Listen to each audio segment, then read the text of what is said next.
Delinquent NPM 22230298, Prodi Administrasi Negara, Fakultas Ilmu Sosial dan Ilmu Politik.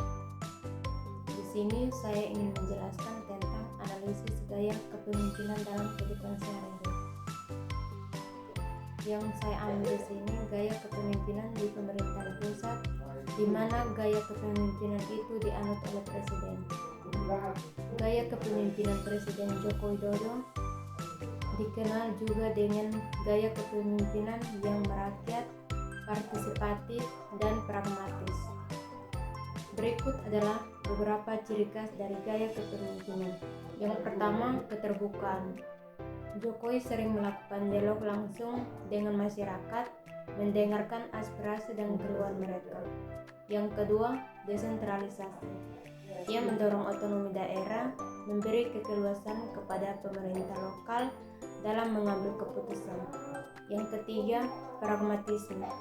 Jokowi fokus pada solusi praktis dan efisien, menghindari birokrasi yang rumit. Yang keempat, inovasi teknologi. Jokowi mendorong penggunaan teknologi dalam pemerintahan dan pelayanan publik untuk meningkatkan efisiensi.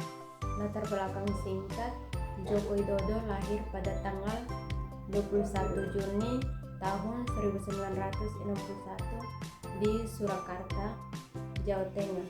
Sebelum menjabat sebagai presiden, ia adalah wali kota Surakarta pada tahun 2005 sampai 2012 dan gubernur DKI Jakarta 2012 sampai 2014.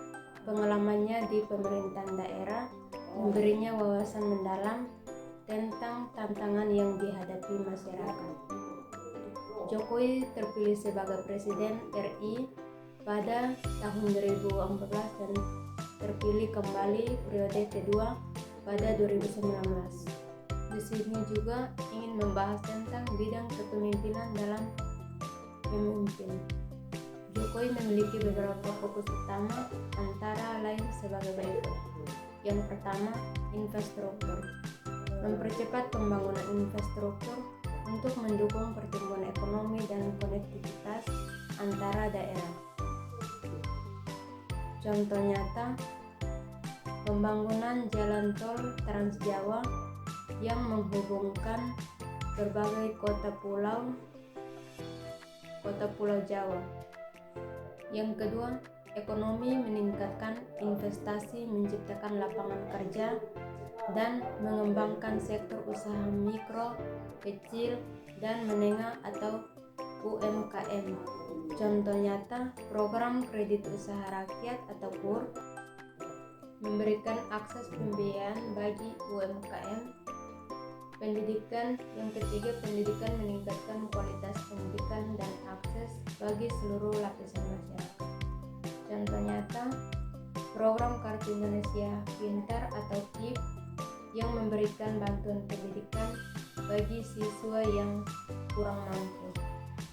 Di sini juga bahas tentang beberapa tujuan dan ciri khas yang mencerminkan dalam memimpin Indonesia. Berikut adalah beberapa tujuan utama dari gaya kepemimpinan Jokowi. Yang pertama, pembangunan infrastruktur. Jokowi fokus pada pembangunan infrastruktur untuk mendukung pertumbuhan ekonomi dan meningkatkan konektivitas antara wilayah. Yang kedua, pelayanan publik dan efisien. Meningkatkan kualitas pelayanan publik melalui reformasi birokrasi dan penggunaan teknologi.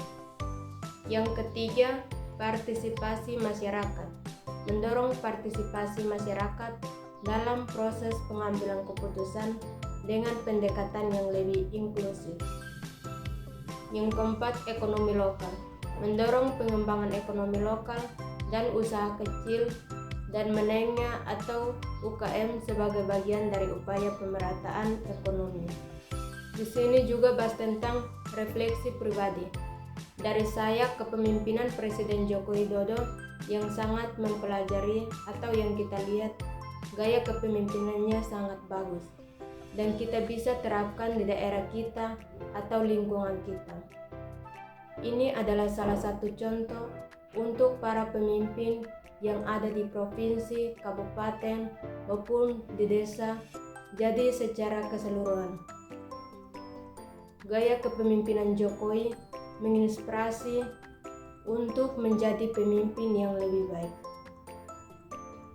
Saya bertekad untuk menerapkan prinsip-prinsip ini dalam kehidupan sehari-hari. Terima kasih.